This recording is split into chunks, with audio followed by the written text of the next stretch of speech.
¿Qué sucede cuando un experto neopitagórico en ciencia médica antigua se encuentra con el libro del Génesis? La Gran Declaración. La Gran Declaración es una interpretación filosófica y gnóstica de Génesis 1:3. Es uno de los primeros, si no el primer documento cristiano en mencionar los eones en un sentido gnóstico, así como una chispa divina. En mi opinión, fue escrita a principios del siglo II en Alejandría, donde también encontramos a otros grandes gnósticos cristianos del siglo II como Valentín, Carpócrates y Basílides. A finales del siglo II, el predicador naaseno se refirió a la declaración como la palabra de Dios. Para principios del siglo III, al menos, la declaración fue atribuida a un medium humano, nada menos que el primer gnóstico cristiano reconocido, Simón de Samaria.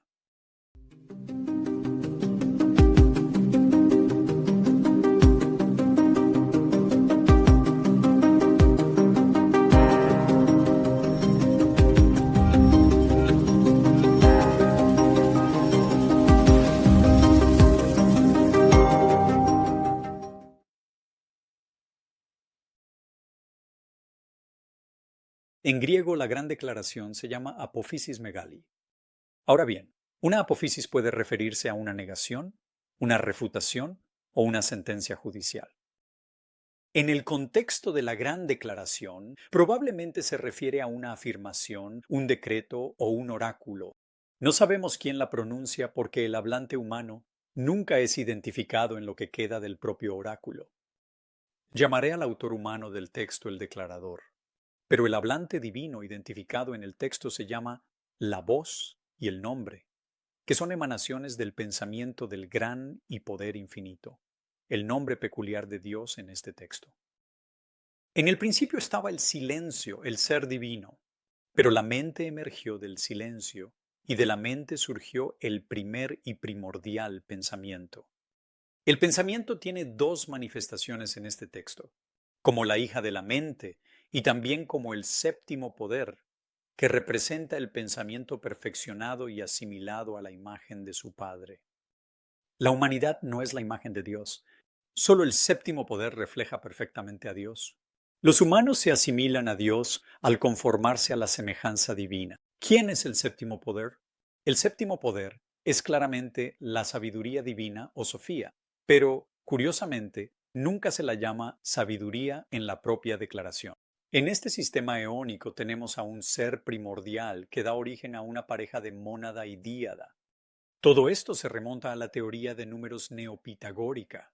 Dios es un uno primal sobre el mónada, y desde el punto único de la mónada surge la díada y todos los demás números. Pero como el declarador estaba interpretando el libro del Génesis, solo necesitaba definir los primeros 7 números, que son los primeros 7 días de la creación, o más bien las creaciones primordiales de estos días. Por cierto, el declarador es un gran ejemplo de un intérprete temprano que no lee el Génesis de manera literal. Los días de la creación no son unidades de tiempo, sino que representan aspectos de la inteligencia divina, a medida que se despliegan a través de la creación. Según el declarador, el cielo y la tierra mencionados en Génesis 1:1 en realidad significan mente y pensamiento, siendo la mente el gran poder. A su vez, el aire y el agua significan razonamiento y concepción, mientras que el sol y la luna, introducidos más adelante, indican voz y nombre. Estos 6 poderes emparejados se llaman raíces o eones, y son los primeros eones emparejados que aparecen en la tradición cristiana gnóstica. Existe un séptimo poder, o eón, representado por el sábat, el séptimo día de la semana, ya que el 7 representa la perfección o la culminación. El séptimo poder es la culminación del pensamiento divino y se le identifica como la creadora. La mente divina primordial es llamada un fuego intelectual resplandeciente. Ahora bien, los estoicos habían identificado a Zeus, su deidad primordial, con la mente del universo, un fuego creativo y creador. Quizás el declarador también se inspiró en Génesis 1:3, donde Dios crea la luz, lo que podría coincidir con la idea del fuego celestial. El espíritu que se cierne sobre las aguas del caos en Génesis 1:2 representa el séptimo poder. Como la creadora, ella energiza u ordena las aguas del caos, que son un símbolo típico de la materia.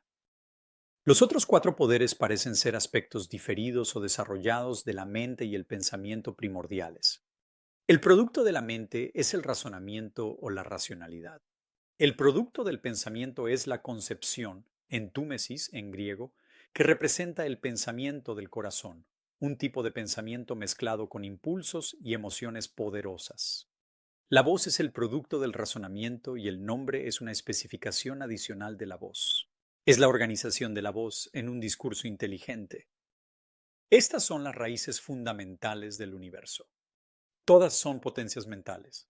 En este sentido, la declaración es fuertemente platónica, ya que afirma la prioridad de la mente sobre la materia. Todas las verdaderas realidades son mentales y conscientes en algún nivel. El declarador respalda este punto con una cita de Empédocles, quien probablemente aquí es considerado un pitagórico. Cuando el declarador llega a la creación de Adán en el jardín del Edén, en el Génesis 2, no lo toma como historia antigua ni siquiera como un mito antiguo. Lo entiende alegóricamente, refiriéndose al desarrollo humano en el útero. Probablemente utiliza un texto de ciencia médica de su época, quizás la ginecología de Sorano, para identificar los elementos del paraíso con características fisiológicas del útero. Él dice, por ejemplo, que el Edén representa la placenta y que los cuatro ríos del paraíso en el Génesis representan las dos venas y las dos arterias que suministran aliento y sangre al feto a través del cordón umbilical. Los 5 sentidos del feto están representados, a su vez, por los 5 libros de Moisés. La espada flamígera que gira en Génesis 3 representa la producción de semen en los hombres y la producción de leche en las mujeres. El declarador estaba fascinado por las imágenes de la generación y veía la salvación humana como el proceso de maduración de la conciencia humana. Pero al parecer no rechazaba los procesos normales de reproducción humana en el nacimiento.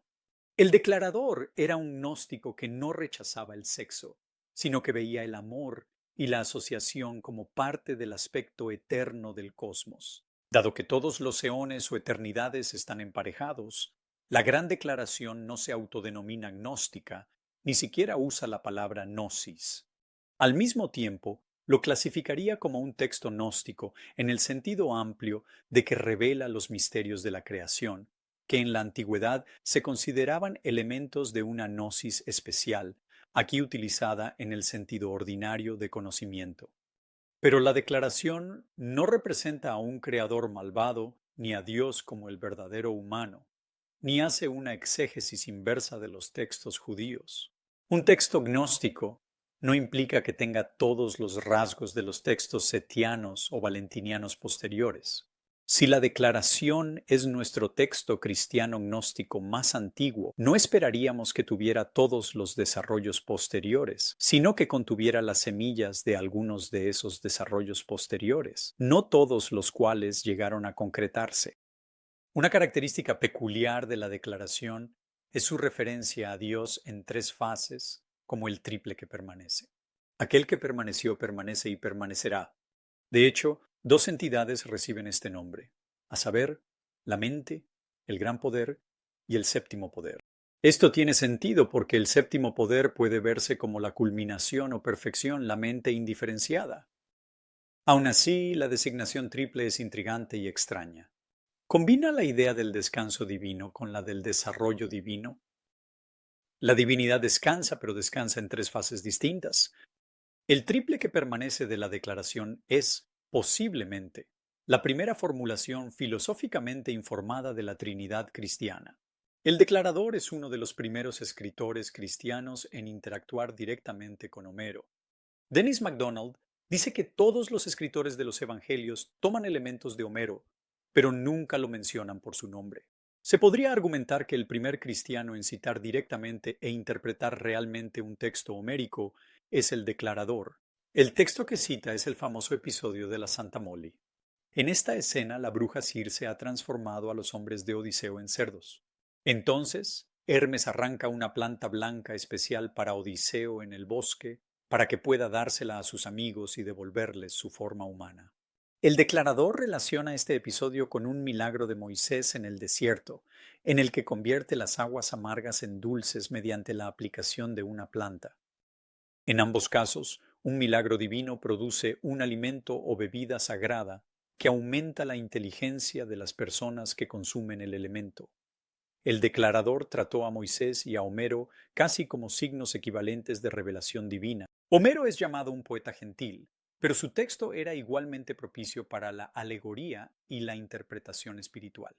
La voz divina podía hablar a través de Homero, y esa es exactamente la suposición que vemos entre los simonianos posteriores, quienes continuaron interpretando a Homero y los poemas homéricos como lugares de revelación divina.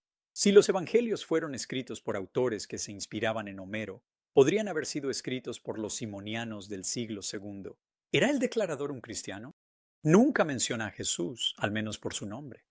Menciona el Logos, pero lo identifica con Moisés en lugar de con Jesús. El único texto distintivamente cristiano mencionado por el declarador en lo que ha sobrevivido es un pasaje de la primera carta a los Corintios. Sin embargo, quizás podamos añadir la sabiduría de Salomón, un texto que el declarador cita. Y aunque este texto fue escrito por un judío alejandrino, en la antigüedad típicamente solo era citado por cristianos. ¿Era el declarador quizás un judío o un samaritano? Ciertamente honraba a Moisés y posiblemente seguía métodos judíos de interpretación. Por ejemplo, parece preferir el Pentateuco e interpretar pasajes del Pentateuco a través de pasajes de los profetas, con el profeta Isaías siendo un claro favorito. Pero probablemente deberíamos definir ser judío o samaritano en términos de práctica. Y nada en la declaración indica las prácticas distintivas del judaísmo o el samaritanismo, es decir, seguir las leyes kosher, obedecer el sábado y observar festividades particulares. Los cristianos, por supuesto, podían apropiarse de los textos sagrados judíos y de sus métodos de interpretación.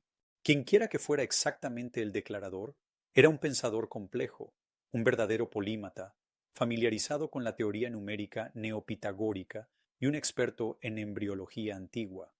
Yo identificaría al declarador como un antiguo gnóstico cristiano, profundamente influenciado por las tradiciones judías, o en un sentido más amplio, israelitas de interpretación de las Escrituras. Él o ella fue uno de los primeros gnósticos cristianos, probablemente una inspiración para escritores como Valentín y Basílides, o al menos estuvo en diálogo con ellos. El declarador es el primer escritor cristiano en presentarnos eones emparejados y uno de los primeros autores en ofrecernos una visión integral de la deificación. De manera distintiva, esta visión de la deificación mencionada, por el declarador, no solo implicaba la deificación de Simón de Samaria, sino la deificación de todas las personas que se conforman a la séptima potencia. Todas las personas son chispas que pueden convertirse en parte del gran fuego inteligente. Son todas formas y líneas complejas que se replegarán en el único punto de la gran potencia. Esta visión de la deificación es radicalmente inclusiva en su alcance e intensa en el sentido de que considera que los humanos alcanzan plena igualdad con Dios. Aquellos que conformen sus mentes a la séptima potencia no se convertirán en dioses subordinados ni en ángeles, sino que serán completamente iguales a Dios, la mente divina, la gran e infinita potencia, como se menciona en la declaración. Quien alcance la semejanza será en sustancia, en potencial, en magnitud, en perfección consumada, uno y el mismo que la potencia no nacida e infinita.